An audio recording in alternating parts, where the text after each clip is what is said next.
وَيُقِيمُونَ الصَّلَاةَ وَمِمَّا رَزَقْنَاهُمْ يُنْفِقُونَ صدق اللہ العظیم۔ یہ اللہ کی کتاب ہے، اس میں کوئی شک نہیں ہے، ہدایت ہے ان لوگوں کے لیے جو تقوی اختیار کرتے ہیں، وہ لوگ جو غیب پر ایمان لاتے ہیں اور نماز قائم کرتے ہیں، اور جو رزق ہم نے انہیں دیا ہے اس میں سے خرچ کرتے ہیں۔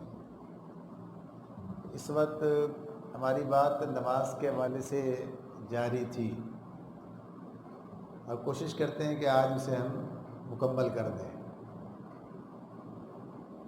اس سے پہلے نماز کے صلاۃ کے بارے میں جو بات ہم کرتے رہے ہیں، اختصار کے ساتھ صرف اتنی بات سامنے رہے کہ نماز بنیادی عبادت ہے، اور اس عبادت کا معاملہ قرآن مجید میں سب سے زیادہ مقامات پر سامنے رکھا گیا ہے، اور یہی وہ عبادت ہے کہ جو دن میں 5 مرتبہ فرض کے طور پر ہم پر عائد کی گئی ہے۔ اس کے فائدے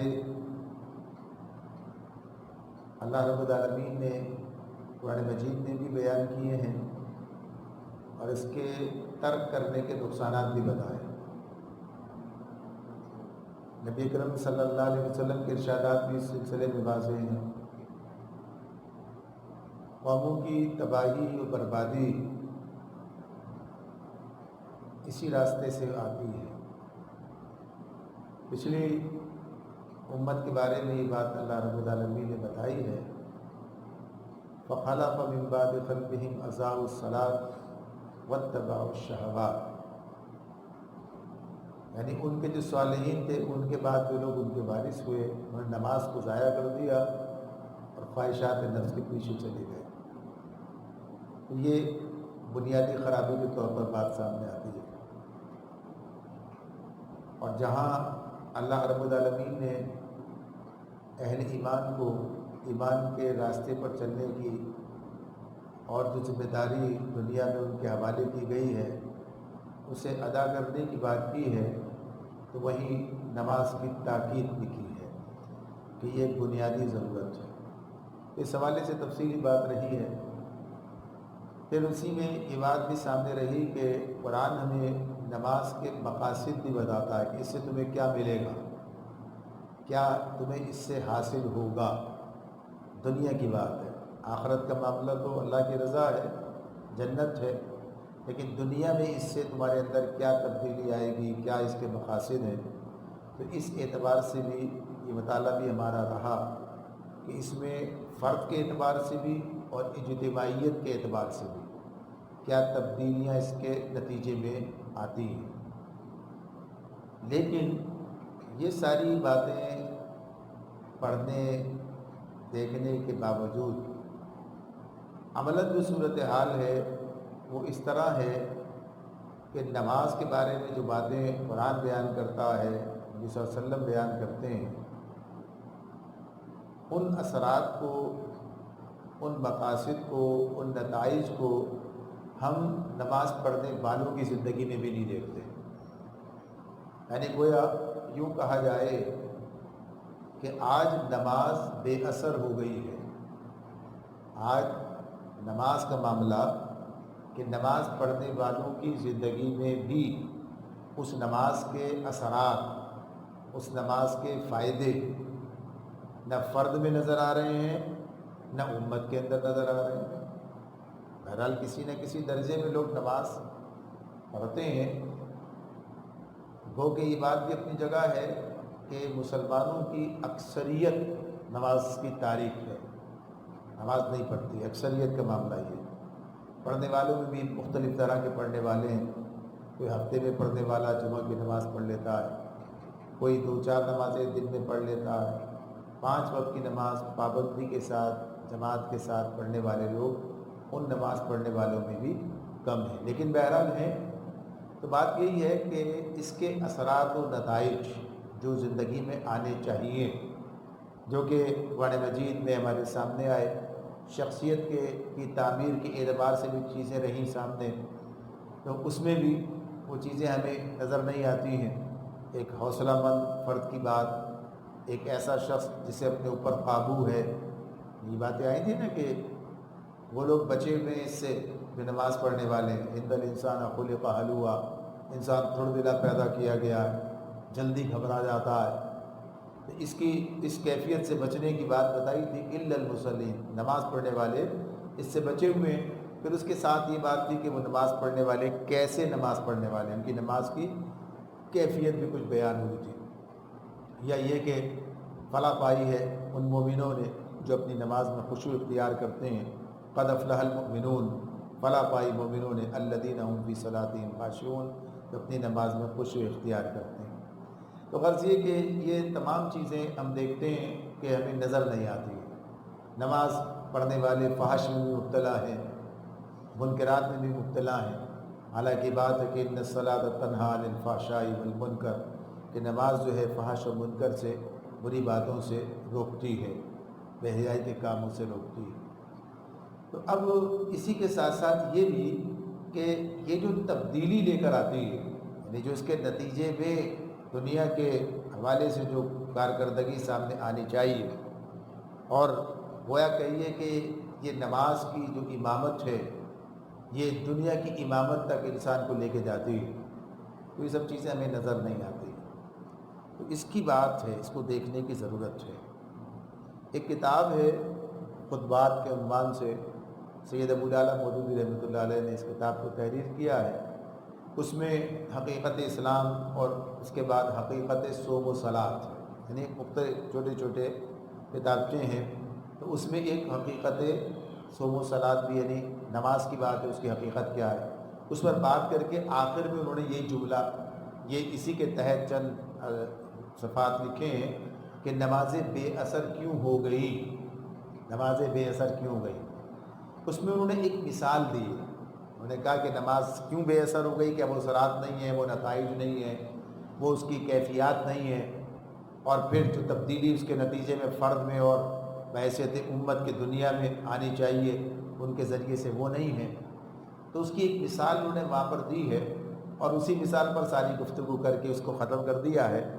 اور انہوں نے مثال دی ہے گھڑی کی، کہ ایک گھڑی لگی ہوئی ہے، اور اس گھڑی کے اندر اس زمانے میں جب گھڑی بڑے گھٹے ہوئے تھے، گھڑیال سے کہتے تھے بڑے، اور اس میں چابی دی جاتی تھی، تو اسے کوک کا لفظ انہوں نے کہا ہے، اس زمانے میں استعمال ہوتا تھا، تو چابی دینا، اب تو سیل لگتے ہیں، ایکسرا ہے، وہ ذریعہ ہے اس کا، پہلے چابی دیتے، چابی سے چلا کرتی تھی۔ تو اس میں انہوں نے مثال اس کو سامنے رکھ کے بتائی ہے کہ گھڑی کی مثال ہے یہ ایسے، جیسے کہ گھڑی کیا ہے، گھڑی کچھ پرزوں کا مجموعہ ہے، گھڑی میں کچھ پرزے ہیں، پھر یہ پرزے باہم جڑے ہوئے ہیں، یہ ایک باہم جڑ کے اب ان میں جب چابی بھری جاتی ہے تو یہ چلنے لگتا ہے، اور جو سامنے اس کا ڈائل ہے جو باہر لگا اس پر گھڑی اب وقت بتا رہی ہے، وہ نظر آتا ہے، اس پہ حرکت اس کی نظر آتی ہے۔ لیکن اگر اب یہ کہا جائے کہ بھائی چابی تو بھرتے ہیں، چابی تو بھرتے ہیں، مگر گھڑی میں حرکت نظر نہیں آتی ہے، اس کی کیا وجہ ہے؟ تو پھر وہ یہ بات کرتے ہیں اس پر کہ بھائی گھڑی کا جو حال کر دیا، یعنی جو معاملہ ہے، ایک گھڑی کا پتہ چلا کہ صاحب اس کے پرزے ہیں وہ باہم جوڑے گئے، مربوط ہیں، اگر انہیں الگ الگ کر دیا جائے، یعنی جو چیزیں انہیں جوڑ کے رکھتی ہیں وہ چیزیں نکال دی جائیں اور وہ الگ الگ رہیں، پرزے وہی رہے، تو اس میں لاکھ چابی بنے، کوئی نتیجہ نہیں نکلے گا، یعنی معاملہ ہو جائے۔ پھر اسی کے ساتھ ساتھ اگر کہیں ایسا ہو جائے کہ لوگ ان پرزوں کو جو اس کے اندر لگے ہوئے ہیں ان کو تبدیل کر دیں، اور کوئی اپنی مرضی سے کوئی پرزہ نکال کے اسی کا دوسرا پرزہ لگا دے، پتہ چلا کہ صاحب گھڑی کا پرزہ نکال کے سنگر مشین کا پرزہ لگا دیا، کسی نے اس میں کسی موٹر سائیکل کا پرزہ لگا دیا، یعنی پرزے نکالتے گئے، لگاتے گئے، تبدیل کرتے گئے، تو نتیجہ کیا نکلے گا؟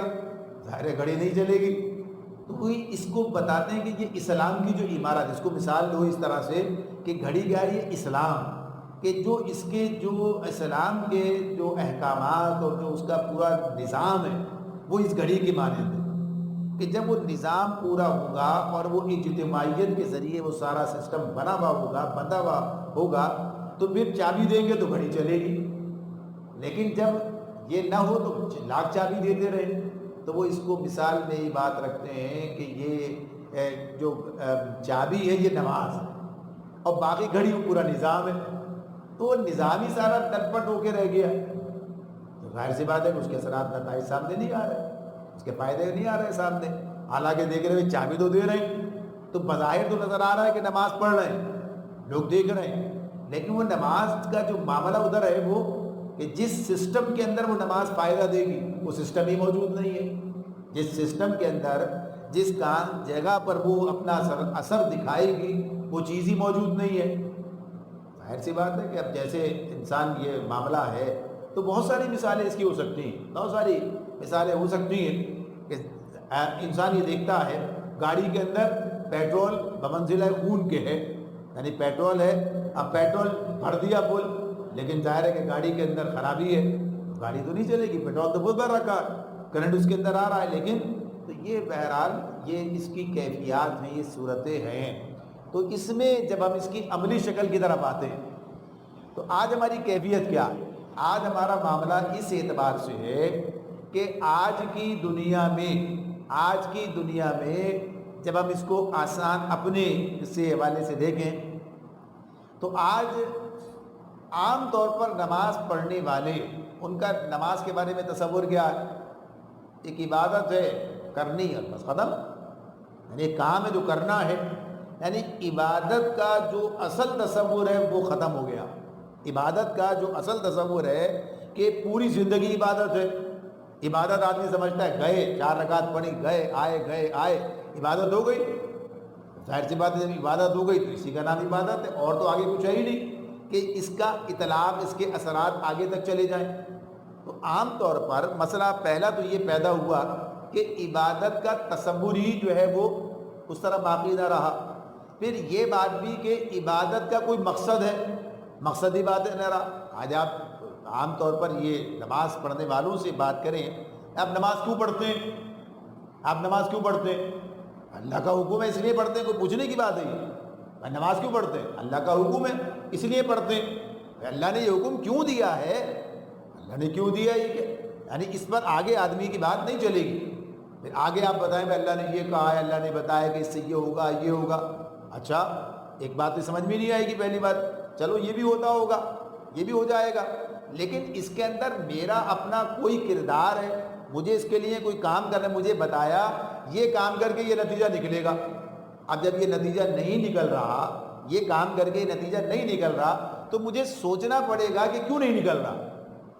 جب یہ تو سوچنے کی بات اس وقت آئے گی جب نتیجہ سامنے ہو کہ بھائی یہ نتیجہ نکلا کرتا، اور جب نتیجہ چاہیے ہو اور آدمی نتیجے پر نظر رکھے۔ آپ دیکھ سکتے ہیں کہ ایسے نماز پڑھنے والے شاید کوئی ملے آپ کو، اکا دکا ہی ملیں گے کہ جو یہ سوچیں کہ بھائی نماز تو پڑھ رہا ہوں لیکن نماز کا نتیجہ نہیں نکل رہا، نماز کا اثرات نہیں ہو رہے، تو اب مجھے سوچنا پڑے گا کہاں خرابی ہے، کہاں غلطی ہے، کہاں کوتاہی ہے۔ تو یہ سارے معاملات میں اس طرف چلے آتے ہیں۔ ایک تو سسٹم میں وہ چیز فائدہ دیتی ہے، وہ سارا وہاں پر نہیں ہے۔ پھر فرد کے اعتبار سے بھی معاملہ کیا ہے کہ فرد کا بھی تصور جو ہے وہ اس کے بارے میں وہ موجود نہیں ہے۔ اسی لیے اس بات کو سب سے زیادہ اجاگر کیا گیا، اس بات کو سب سے زیادہ اجاگر کیا ہے سمجھانے والوں نے کہ یہی وہ کیفیت ہے کہ اس کی جو اصل روح ہے، اس کا جو اصل مقصد ہے، یعنی جو اس کا باطن ہے وہ موجود نہیں ہے، بس ظاہر موجود ہے۔ ظاہراً تو نماز پڑھ کے چلے آئے اور نماز پڑھ کے فارغ ہو گئے۔ اب آپ دیکھیے اسی میں جیسے کہا اسے اعتبار سے کہ نماز کے معاملے میں نماز کی جو کیفیت ہے اور نماز کے جو مقاصد ہیں اور جو اثرات ہیں، تو اس میں وہ کہتے ہیں صفِ کج دل پریشاں سجدہ بے ذوق۔ علامہ کا ہے کہہ رہے ہیں صفِ کج دل پریشاں سجدہ بے ذوق کہ جذبے اندرو باقی نہیں ہے، نماز و روزہ و قربانی و حج یہ سب باقی ہے، تو باقی نہیں ہے۔ اب اس میں معاملہ کیا آ گیا سامنے؟ اس میں بات آگے پہلے تو کیفیت بتائی، بھائی نماز پڑھنے جاتے ہیں، کوئی اجتماعیت کا تصور ہے؟ بھائی جاتے ہیں ٹھیک ہے، صفیں کج کا مطلب کیا ہے؟ یعنی لوگ اکیلے اکیلے آئے، اکیلے اکیلے چلے گئے، نماز کا کوئی مقصد، کوئی اجتماعیت کا۔ اب یہ جو جماعت ہے اور جماعت کے ساتھ صف بنانا، ایسے بناؤ ایسے بناؤ، لیکن ایک دوسرے سے نہ واقف، ایک دوسرے سے ناشنا، ایک دوسرے کے ساتھ دل بٹے ہوئے، یعنی جو کیفیت ہے یہ، یا کوئی اجتماعیت کا تصور، کوئی کام کا۔ اجتماعیت تو کسی مقصد سے ہوتی ہے نا، بس نماز پڑھنے کے لیے آئے تھے سب کھڑے ہوئے، کھٹکھٹ نماز پڑھی چلے گئے، یعنی معاملہ اس کے علاوہ اور کچھ نہیں ہے۔ تو جو اس کا مقصد تھا اس اعتبار سے، تو دل پریشان یعنی دل کی جو کیفیت ہے، کیسا دل لے کے جاتے ہیں؟ بھائی دل پریشان کا مطلب کیا ہوتا ہے؟ پریشان، وہ کہتے ہیں نا زلف پریشان ہو گئی، تو کیا ہوتا ہے مطلب؟ یعنی وہ کیفیت نہیں، اس کے اندر جو ہے یکسوئی، اس کے اندر جو اس کی بات ہے کہ جو بناؤ اس کا ہے وہ بناؤ نہیں ہے۔ تو اس اعتبار سے دل کی جو کیفیت ہوتی ہے کہ نماز پڑھنے کھڑے ہوئے تو پتہ چلا کہ دنیا جہان کی باتیں وہ ساری ہوئی، نماز ختم ہوگی چلے گئے، یعنی دل کا جو معاملہ ہے تو عملاً انسان نماز کے اندر حاضر نہیں ہے، یعنی کیفیت ہے یہ اس کی، اور اس کی بھی وجہ ہے، ایسا کیوں ہے اس کو بھی دیکھنا پڑے گا، سوچنا پڑے گا کیوں ایسا، لیکن عملاً یہی صورتحال ہے۔ تو صفیں کج، کوئی اجتماعیت کا تصور نہیں، دل پریشان، سجدہ بے ذوق،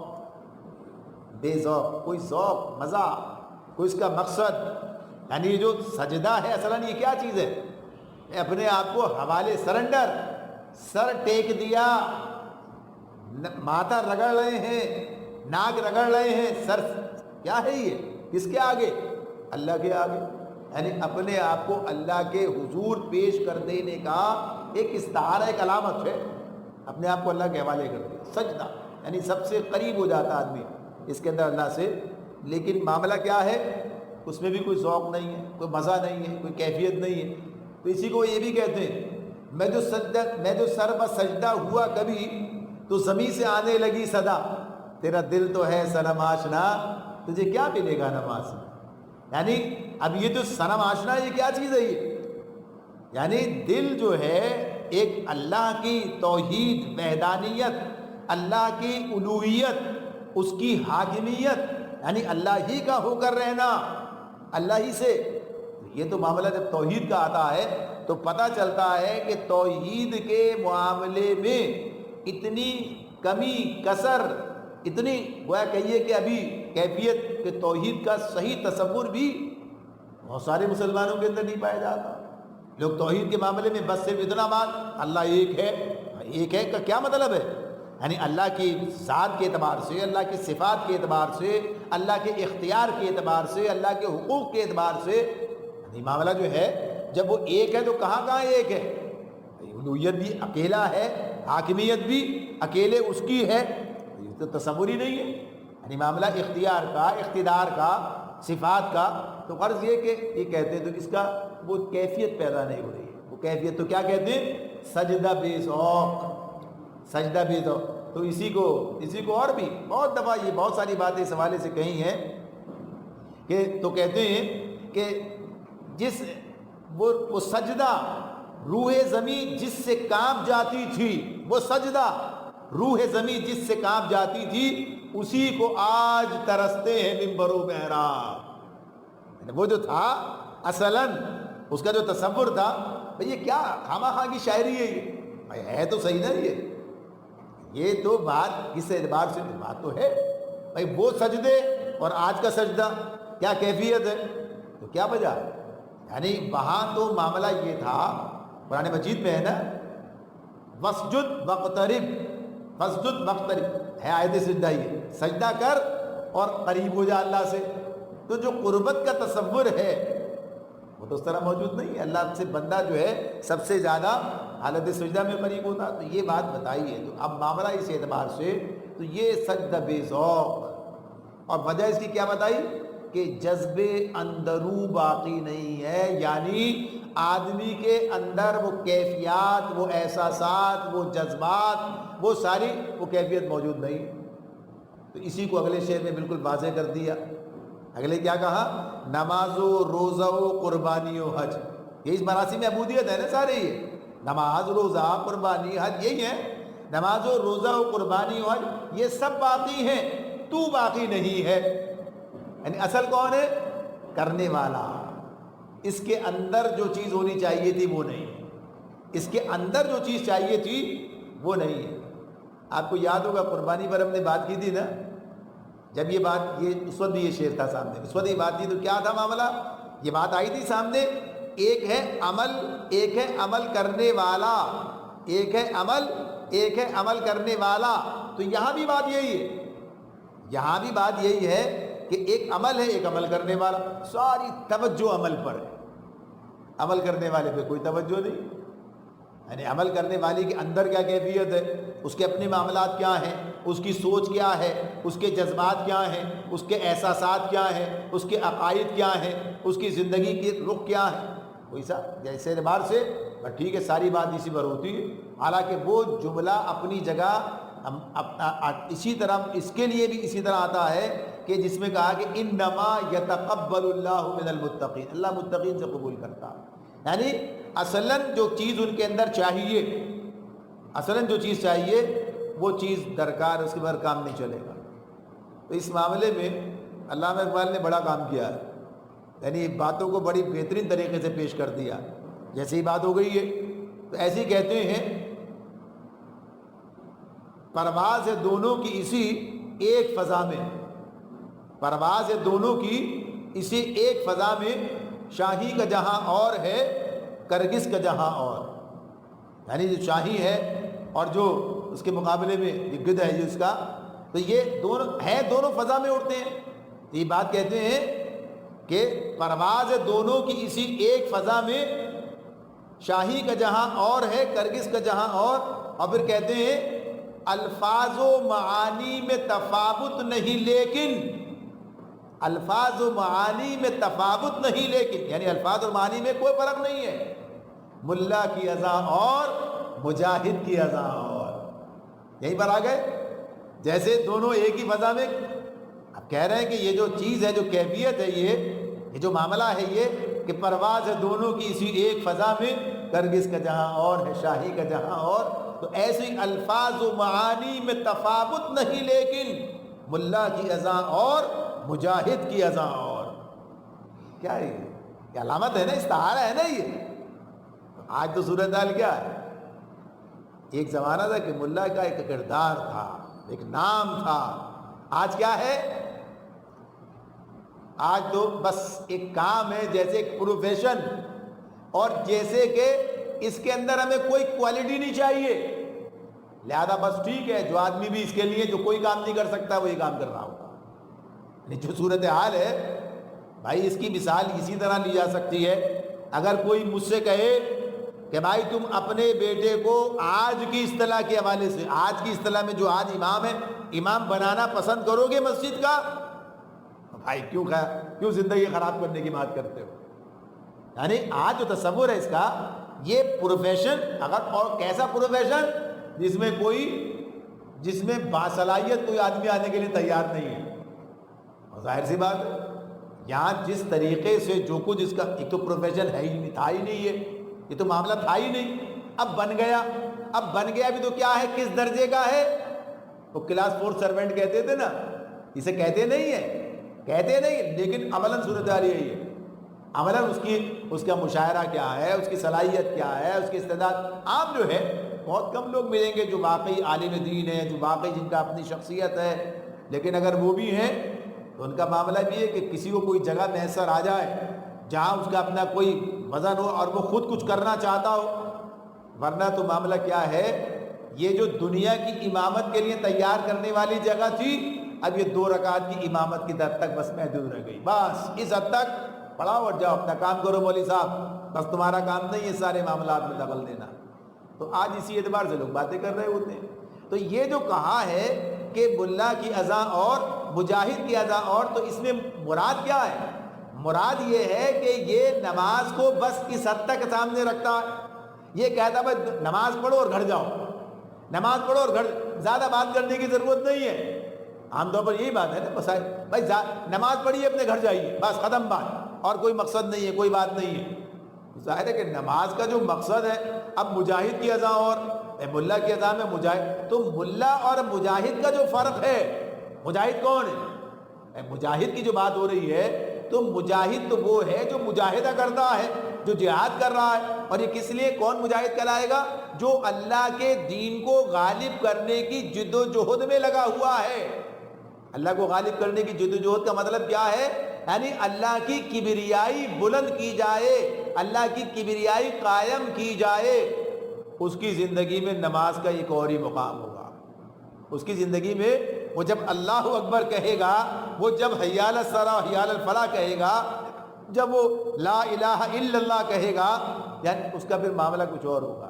یعنی اس کا معاملہ جو ہے، تو اس اعتبار سے جب ہم دیکھتے ہیں تو صورتحال ہمیں جیسی ہے ویسی نظر آئے. تو اثرات کہاں سے ہوں گے، نتائج کہاں سے ملیں گے؟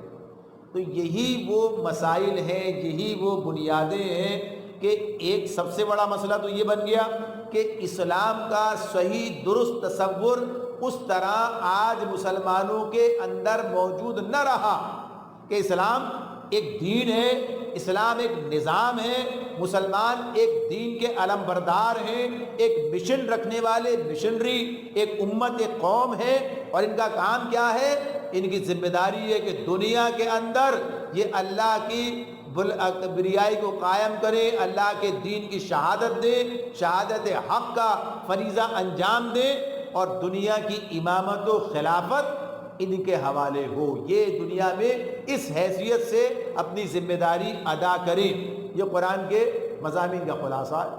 قرآن بات بار بار کہتا ہے کہ ہم نے تمہیں دنیا میں وعد اللہ الذین آمنوا منکم وعملوا الصالحات لیستخلفنہم فی الارض، اللہ نے وعدہ کیا ہے اہل ایمان سے کہ تمہیں اسی طرح زمین میں خلافت دے گا. کیوں دے گا؟ خلافت کیا ہے؟ یہ اقتدار ہے نا دنیا کا، یہ دے گا اللہ تعالیٰ. کہتے ہیں اللہ تعالیٰ کہ تم ہی غالب رہو گے. تو غالب رہنا ہے جبھی تو رہو گے. یہ خامخواہ غالب رہنے کی بات ہو رہی ہے.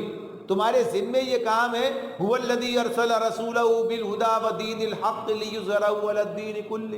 اللہ نے رسول کو بھیجا اس لیے ہے کہ وہ ہدایت اور دین حق کے ساتھ اسے غالب کر دے.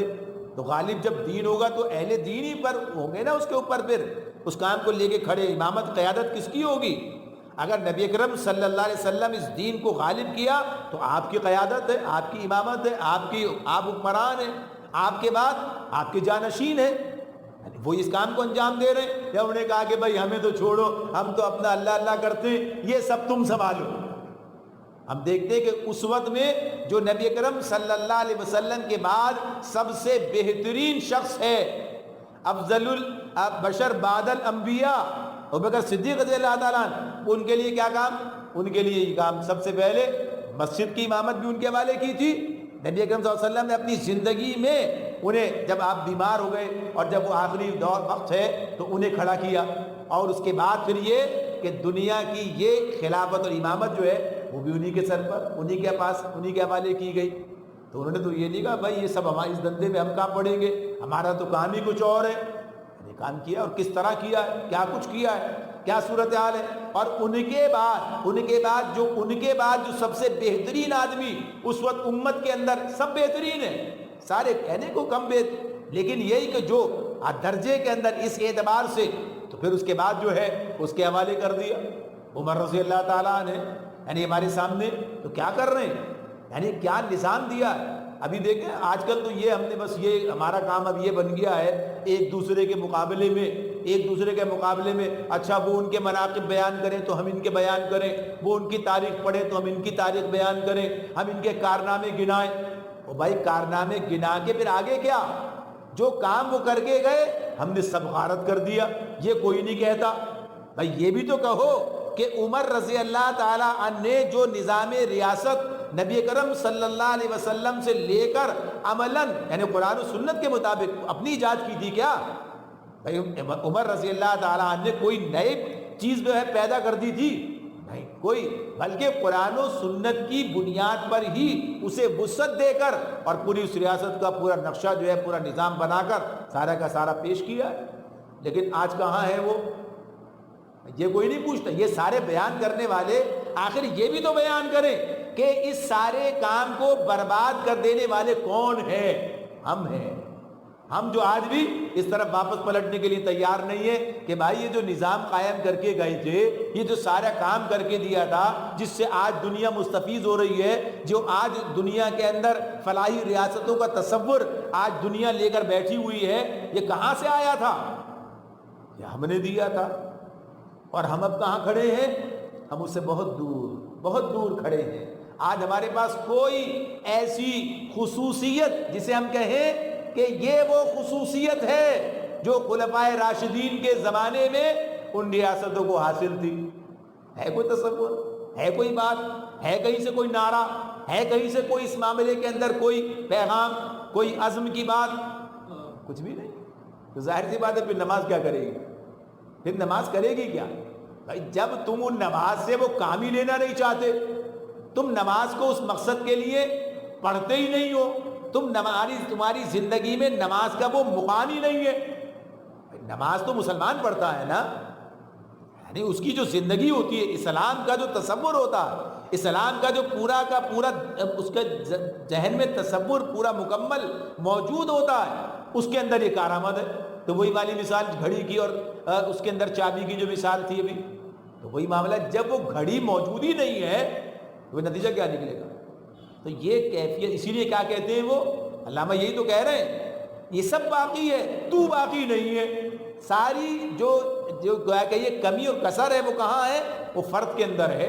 نماز تو اپنی جگہ اسی طرح ہے، نماز کے نتائج بھی اسی طرح ہیں، اس کے اثرات بھی اسی طرح سے ہیں، اس کے کمالات بھی وہی ہیں، لیکن جب پڑھنے والا ہی ناقص ہے، پڑھنے والے کو کچھ چاہیے ہی نہیں ہے، اس کی کسی چیز پہ نظر ہی نہیں ہے، کوئی اس کا مطمع نظر ہی نہیں، کوئی توجہ ہی نہیں ہے، تو کہاں سے ملے گی بھائی؟ کہاں سے ملے گی؟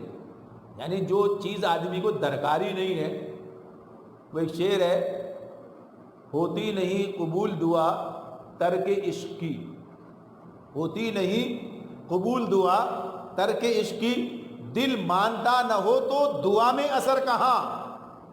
دل مانتا نہ ہو، وہ کہہ رہے ہیں اللہ سیدھا راستہ دکھا دے، صراط مستقیم عطا فرما دے اللہ تعالیٰ، کیسی صراط مستقیم؟ کون سی صراط مستقیم؟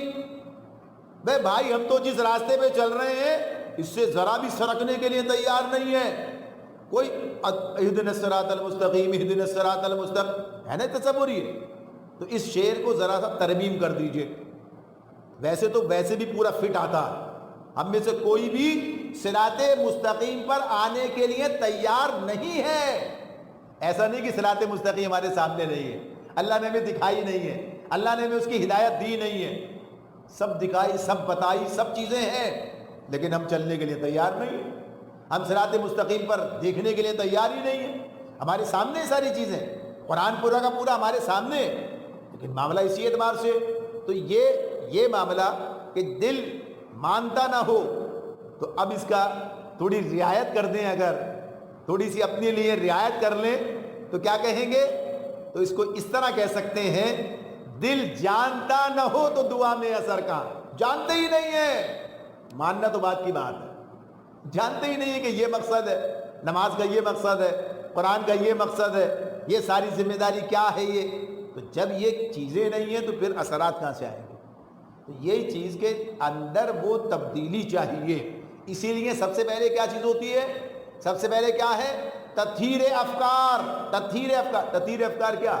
افکار کیا؟ فکر کیا ہے؟ یعنی انسان کی جو اس کے عقیدے کی بات ہے، اس کی سوچ کی بات ہے، اس کی فکر کی بات ہے، اس کے نظریہ حیات کی بات ہے، اس کے فلسفہ زندگی کی بات ہے، جب یہ ٹھیک نہیں ہوگا تو خود بھی ٹھیک نہیں ہوگا۔ اسی لیے کہتے ہیں نا انما الاعمال بالنیات، اعمال کا دار و مدار نیت پر ہے، یہی ہے نا؟ نیت کہاں ہوتی ہے بھائی؟ نیت کہاں ہوتی ہے؟ دل کے اندر ہوتی ہے نا؟ اچھا ایک بات بتائیے، آپ ذرا سوچئے اس میں، اگر عمل میں کوئی کمی ہو اور نیت میں کوئی فتور ہو، عمل میں کمی گوارا ہو جائے گی، سجدہ صحیح کر لینا، اور نہیں بھی ہے تو ٹھیک ہے، تھوڑی بہت کمی بھی، اور نیت میں فتور ہو، نیت ہی نہ ہو، چلو فتور کا لفظ نکال دیجئے، ختم کریے، نیت ہی نہ ہو، بھائی کسی کام کی نیت ہی نہیں ہے، ظاہر جب نیت ہی نہیں ہے تو ظاہر ہے وہ کیا چیز ہوگی پھر حاصل کیا؟ وہی بات کہ جب دل مانگتا ہی نہ ہو، جب آدمی مانگ ہی نہیں رہا ہے وہ چیز اس جذبے کے ساتھ میں، تو اب اگر میری نیت اہدنا الصراط المستقیم کہہ کے صراط مستقیم مانگنے کی ہے ہی نہیں۔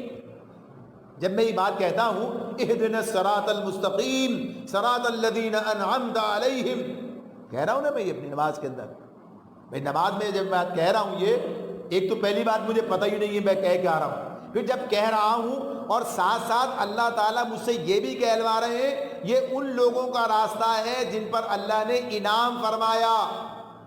اور قرآن واضح کرتا ہے کن پر انعام فرمایا؟ انبیاء پر، صدیقین پر، شہداء پر، صالحین پر، سب کا نقشہ قرآن مجید میں اللہ تعالیٰ نے بیان کیا۔ انبیاء کا راستہ کون سا تھا، ان کا طریقہ کیا تھا، وہ کیا کام کرتے رہے، زندگی کیسے گزار کے گئے، کس راستے میں موت آئی، کیا ان کی زندگی کا اپنا سارا کا سارا نچوڑ جو ہے سب قرآن میں موجود ہے۔ نبی صلی اللہ علیہ وسلم کی ساری باتیں ہمارے سامنے، قرآن و حدیث دونوں کی دونوں، سنت سیرت سب چیزیں موجود ہیں، لیکن معاملہ اس پہ چلنے کے لیے کون تیار ہے؟ واقفیت بھی نہیں ہے، چلنا تو دور کی بات ہے۔ تو اسی معاملے میں اگر ہم نے ان کی تعریف کی، انہوں نے ان کی تعریف کی، نہ انہیں ان سے کوئی تعلق نہ ہمیں ان سے کوئی تعلق، یہی ایک ریس لگی ہوئی ہے نا، وہ ان کے مناقب کے اندر، وہ ادھر، وہ ان کے لیے۔ میں یہ نہیں کہہ رہا کہ کون کس کی توہین کر رہا ہے، یہ سب نہیں، صرف اتنی حد تک بھی بات اگر مثبت بھی رکھی جائے، حالانکہ مثبت رہتی نہیں ہے، لیکن تب بھی کیا ہے، نہ انہیں ان سے کچھ لینا دینا، ان کا طریقہ، ان کی سنت، ان کا راستہ، ان کا سارا کام کوئی اس سے واقف ہے نہ اس پر کرنے کے لیے تیار ہے۔ اور ادھر ہمارا بھی جو حال ہے، ہم مناقب بیان کرتے ہیں، عمر رضی اللہ تعالیٰ کے حوالے، اب ان کی شہادت کا دن تھا نا، یہ بات ہو رہی تھی، خوب باتیں ہو رہی ہیں، لیکن کوئی یہ کہنے کے لیے تیار نہیں ہے کہ یہ سارا نظام جو عمر رضی اللہ تعالیٰ عنہ نے قرآن و سنت کی بنیاد پر تیار کر کے قائم کر کے دنیا سے گئے، اس کا ہم نے کیا حشر کیا؟ بھائی ہمارے پاس تھا نا، مسلمانوں کے پاس ہے، یہ ہماری ذمہ داری ہے، یہ گھر میرا ہے، اس گھر میں جو بگاڑ ہے وہ میری اپنی نااہلی، اپنی کمزوری، اپنی بے توجہی، اپنی غفلت کی بنیاد پر ہے۔ میں لاکھ دنیا کو الزام دیتا رہوں، یہ الزام درست نہیں ہوگا، اپنی ذمہ داری ہے۔ ٹھیک ہے، دشمن کا کام تو دشمنی کرنا، کیا اگر کل یہ قرآن مجید پورا آپ نے پڑھا ہے، سامنے آپ کے ہے، کیا کل شیطان حشر کے دن کو اللہ تعالیٰ سے یہ کہے اللہ اس شیطان مردود نے سارا کام کرایا، اللہ اس شیطان نے مجھے مروا دیا، اللہ اس شیطان کو تجھے جہنم میں ڈال دے، اللہ کا تو بھی اس کے ساتھ جائے گا؟ تجھے بتایا نہیں تھا کہ شیطان تیرا دشمن ہے، جو شیطان کے راستے پہ نہیں چلنا ہے؟ قرآن یہی بتا رہا ہے نا، جو شیطان کے پیچھے چلا، شیطان تو دھوکے باز، قرآن بتا رہا ہے برابر تمہارا دشمن، انہو لکم عدو مبین، اللہ تعالیٰ کہے گا اس دن کیا، الم آحد الیکم یا بنی آدم اللہ تعبدوا الشیطان انہو لکم عدو مبین، اللہ پوچھے گا اے بنی آدم کیا میں نے تم سے یہ عہد نہیں لیا تھا کہ شیطان کی بندگی نہیں کرنا؟ یا بندگی کیا ہے؟ پیچھے چلنا، اطاعت کرنا، اس کی بات ماننا، وہ تمہارا کھلا دشمن ہے۔ تو یہ بات تو کوئی مانے گا تو نہیں، اگر ہم کہیں ہم ان کی یہودوں نصارہ کی وجہ سے، فلاں ان کی وجہ سے، ان کی وجہ سے، کسی کی وجہ سے نہیں چلے گی بات۔ جب شیطان کی بات نہیں چلے گی تو یہ تو شیطان کے پیروکار ہے۔ یعنی کہ معاملہ یہ تمہیں بتا دیا تھا، تمہیں ہوشیار کر دیا تھا، تو آگے کیا تھا؟ صراط الذین انعمت علیہم غیر المغضوب علیہم ولا الضالین، بات پوری کی اللہ تعالیٰ نے، ان لوگوں کا راستہ نہیں جو گمراہ ہوئے ہیں، جن پر اللہ کا غضب نازل ہوا ہے۔ یہ کون لوگ ہیں؟ یہ وہی امتیں ہیں نا جن کے بارے میں قرآن بیان کرتا ہے، ان سے بچتے، ان کے راستے سے بچنا، ان کے راستے پہ چلنا، انعام یافتہ لوگوں کے راستے پہ چلنا ہے، اور جن پر اللہ کا غضب نازل ہوا ہے ان کے راستے سے بچنا ہے۔ کوئی ہے بچنے کے لیے تیار؟ وہ کہتے ہیں شور ہے ہو گئے دنیا سے مسلمان نابود، ہم یہ کہتے ہیں کہ تھے بھی کہیں مسلم موجود؟ کسی نے اس کو چیلنج نہیں کیا ہے ابھی تک۔ وہ کہتے ہیں تھے بھی کہیں مسلم موجود، ہم یہ کہتے ہیں کہ تھے بھی کہیں مسلم موجود، وضع میں تم ہو نصارہ تو تمدن میں حنود، یہ مسلمان ہیں جنہیں دیکھ کے شرمائے یہود۔ جو عملاً کیفیت ہے کیا ہے، کون سی تہذیب ہے، کون سا تمدن ہے، کون سی تعلیم ہے، کون سا، یعنی کدھر کس راستے پر چلے جا رہے ہیں، چلنا تھا انعمت علیہم پر. یہ پڑھ رہے ہیں، روز نمازیں پڑھ رہے ہیں نا یہ، اور ایک نماز میں کتنی مرتبہ پڑھ رہے ہیں یہ، تو وہ نماز کیا کرے گی؟ نماز کا پڑھنے والا نماز سے غافل ہے. تو کیا کہا تھا؟ اللہ ہمیں محفوظ رکھے. اللہ ہمیں، مشرکین کے لیے تھی یہ بات، یہ ہمارے لیے نہیں تھی. اللہ تعالیٰ نے جو کہا ہے فَوَيْلٌ لِّلْمُصَلِّينَ، تباہی ہے مصلین کے لیے، ان نماز پڑھنے والوں کے لیے، الَّذِينَ هُمْ عَنْ صَلَاتِهِمْ سَاهُونَ، جو اپنی نمازوں سے غافل ہیں. مصلین یہ نہیں کہا جو نماز نہیں پڑھنے والے، ان کی تو بات ہی الگ ہے. مشرکین کے لیے کہا ہے یہاں پر یہ جو مشرکین جو نماز اس وقت پڑھ، ان کے پاس بھی تھی، صلات کا تصور تھا، لیکن سب بگڑا ہوا، سب خراب. وہی سیٹیاں بجانا، وہی تالیاں پیٹنا، جو انہوں نے اپنا تصور عبادت رکھا تھا، قرآن بیان کرتا. لیکن اگر ہم بھی غافل ہوں، اگر کہیں ہمارا معاملہ بھی اس کے ساتھ ملتا جلتا ہو، تو سوچنا تو پڑے گا نا، غور تو کرنا پڑے گا کہ کیوں نہیں ہو رہا، اثرات کیوں نہیں ہے، نتائج کیوں نہیں ہے. اللہ تعالیٰ کہتے ہیں تمہاری نماز میں خشوع ہونا چاہیے. اللہ تعالیٰ کہتے ہیں تمہاری نماز میں جو ہے صلاۃ دائم، مائے دائم کے اس پر ہے، یعنی ٹھہری ہوئی نماز، توجہ کے ساتھ، غور و فکر کے ساتھ. اللہ تعالیٰ کہتے ہیں، حالانکہ شراب کی مذمت ہو رہی ہے، لیکن ماں کیا کہا ہے؟ لا تقربوا الصلاۃ وانتم سکارا حتی تعلموا ما تقولون، یہاں تک کہ تم جانو تم کیا کہہ رہے ہو. یعنی تمہیں ماں پر اس کی حرمت، اس کی جو حرام کرنا وہ بعد میں آیا ہے، لیکن اس وقت میں یہ کہا کہ اس کا نتیجہ کیا ہے، تمہیں پتہ ہی نہیں چلتا پڑھ کے آ رہے ہو، غلطی کرتے ہو. تو یہ معاملہ اپنی جگہ پر ہے کہ بہرحال مطلوب تو ہے نا، یہ بات تو ہے نا کہ ہم بے جانے بوجھے، بے سمجھے بوجھے، بس ایک تصور کے ساتھ میں، تو یہ جب اپنی صحیح رخ پر صحیح توجہ کے ساتھ، تو اس میں جو ساری بنیادی باتیں کیا آ جاتی ہیں؟ سب سے پہلا معاملہ تو یہی ہے بھائی، نماز اسلام میں نماز ہے. ہم کہیں نماز میں اسلام ہے، یعنی اسلام میں نماز ہے. اسلام ایک دین ہے، ایک نظام ہے، ایک پورا ہمارا اللہ تعالیٰ نے ہمیں ایک آئیڈیالوجی، ایک پورا سسٹم دیا، اس کے اندر نماز ہے. اگر ہم اس کو دین کو الگ کر کے نماز کو الگ کر دیں تو بات نہیں بنے گی، نماز کے فائدے نہیں ہوئے. تو پہلی بات تو یہ ہے کہ دین کا درست تصور، اس گھڑی کے سارے پرزے اپنی جگہ پر لگا کے، اس نظام اجتماعیت کے ساتھ پھر نماز پڑھو، نتیجہ سامنے آئے گا. لیکن جب وہ سارا نظام ہی درم برم ہے، وہ سارا سسٹم ہی برباد ہے، تو پھر یہ اس کے نتائج کہاں سے آئیں گے؟ اس کا اپنا کام ہے، یہ اپنی جگہ پر اس کا مستحکم ہے، لیکن چونکہ ہم نے سارا سسٹم بگاڑ رکھا ہے، اس لیے کام نہیں ہو پا رہا ہے. تو اس طرح سے پہلا معاملہ کیا بنے گا؟ نماز کو بااثر بنانے کے لیے، مؤثر بنانے کے لیے دین کا درست تصور ہمارے ذہنوں میں موجود ہونا چاہیے. یہی سب سے اہم بات ہے، یہی سب سے اہم بات ہے. اسی کی طرف پہلے توجہ دلائی جاتی ہے کہ دین کو سیکھنا، سمجھنا، یہ سب ساتھ چلے گا. اب جہاں ہم کھڑے ہیں یہ نہیں پہلے یہ سیکھیں گے بعد میں نماز پڑھیں، نہیں، ساتھ چلے گا. تو دین کے صحیح تصور کو قرآن و سنت کی روشنی میں سمجھنا کہ دین ہمارا کیا کہتا، اس کے اندر نماز کا ایک مقام ہے، اس کے اندر روزے کا ایک مقام ہے، اس کے اندر ہر چیز کا ایک مقام ہے، اس کے تحت سارے معاملات چلیں گے، اس کے تحت ساری چیزیں انجام پائیں گی. تو پہلا معاملہ تو یہی ہے، پہلا معاملہ یہی ہے. جب یہ معاملہ درست ہوتا ہے، دین کا درست تصور پیدا ہو جاتا ہے، واقعی انسان صحیح معنوں میں یعنی علمی طور پر، عملی طور پر مسلم بن جاتا ہے، اور پھر واقعی جب اللہ کے آگے کھڑا ہوتا ہے اور سوچ سمجھ کے کھڑا ہوتا ہے، شعوری طور پر نماز ادا کرتا ہے، نماز کے جارے جو واجبات، تقاضے جو اس کی روح کے حوالے سے انہیں پورا کرتا ہے، تو پھر اس کی زندگی میں نماز کا ایک اثر ہوتا ہے، پھر اس کے اثرات قائم ہوتے ہیں، پھر اس کی تبدیلی اس کے اندر آتی ہے، پھر اس کے نتائج سامنے آتے ہیں. ورنہ تو صورتحال جیسی ہے، اس کا مطلب یہ نہیں کہ آدمی نماز چھوڑ دے، اس کا مطلب یہ قطعاً نہیں ہے، بلکہ معاملہ کیا ہے، اس کا مطلب یہ ہے کہ نماز کو ٹھیک کرا جائے، اور نماز کے جو نتائج و اثرات جو آج حاصل نہیں ہو رہے، انہیں حاصل کرنے کے لیے آدمی کو سوچ بچار کر کے قرآن مجید سے دیکھے، سنت سے دیکھے، ویسے دیکھے، بات سمجھ میں آئے تو ٹھیک ہے، نہیں سمجھ میں آئے تو خود دیکھے، اور دیکھے کہ کیا اس کے سامنے ہمیں بھی بتائے بھائی یہ مسئلہ ہے، تاکہ اس مسئلے کو حل کیا جائے، اس کے اثرات و نتائج آئیں، اور امت کے اندر اس کا کوئی تصور سامنے آ جائے.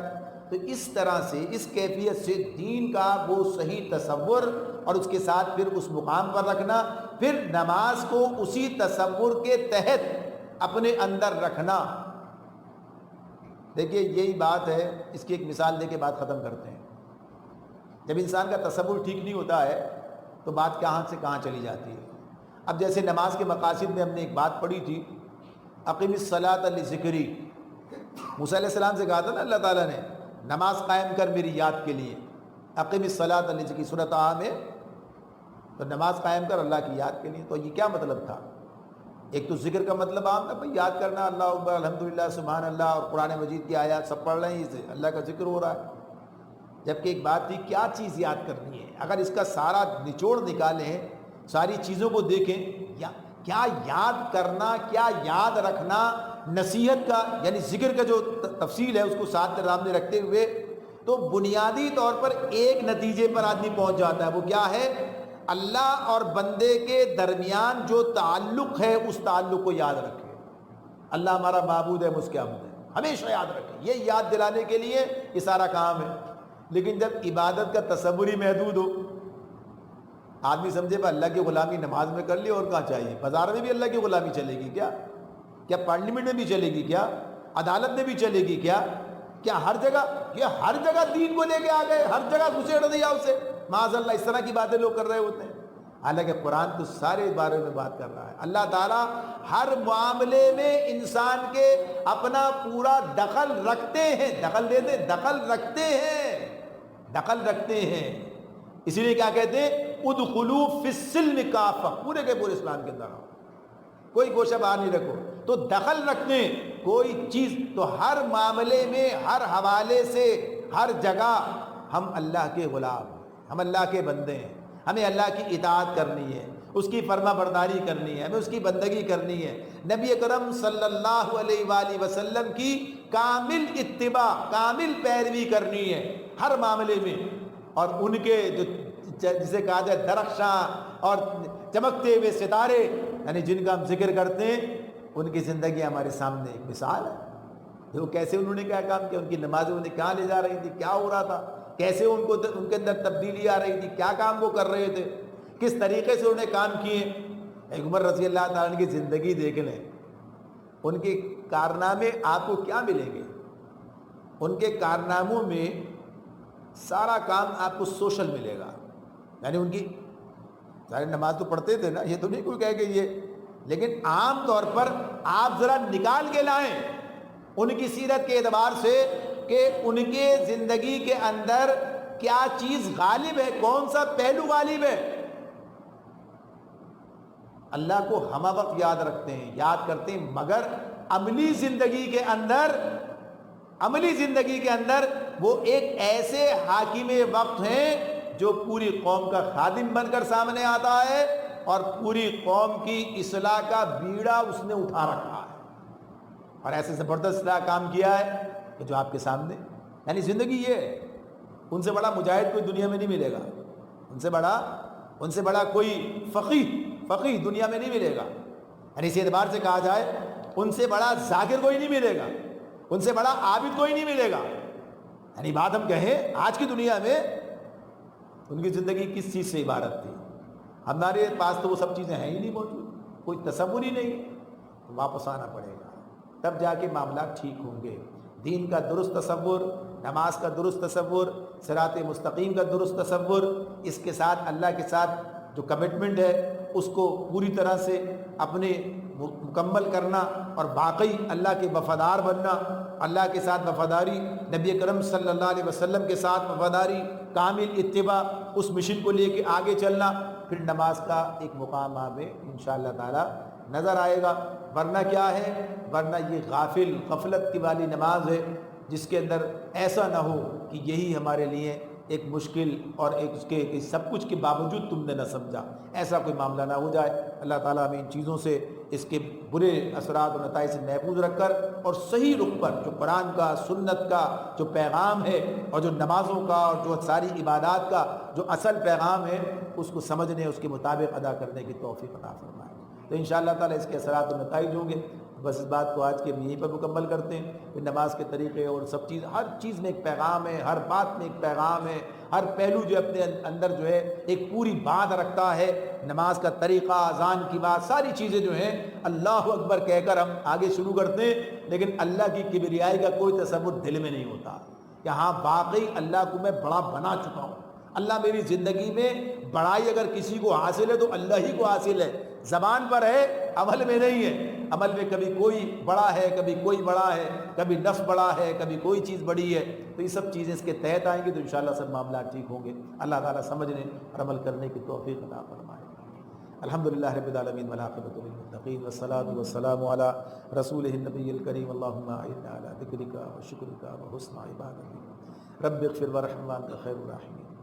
یا اللہ گناہوں کو معاف فرما، خطاؤں سے درگزر فرما، نیکی بھلائی کے راستے پہ چلنے والا بنا، دین کی سمجھ عطا فرما، عمل کی توفیق عطا فرما، قول و فعل کے تضاد سے بچا لے مالک، صحیح بات کہنے اس پر عمل کرنے والا بنا دے یا اللہ، صحیح بات کہنے اس پر عمل کرنے والا بنا دے، رحم و کرم بخشش اور عافیت کا معاملہ فرما دے، مسائل، مشکلات، پریشانیاں، مصائب، امراض سب کا خاتمہ فرما دے، صحت کاملہ اور عاجلہ عطا فرما دے۔ اللہم صلی وسلم علی محمد وعلی آلہ وصحبہ اجمعین، آمین برحمتک یا ارحم الراحمین۔ جناب علی یہ ایک پروگرام ہونے والا ہے، جی ہاں، یہ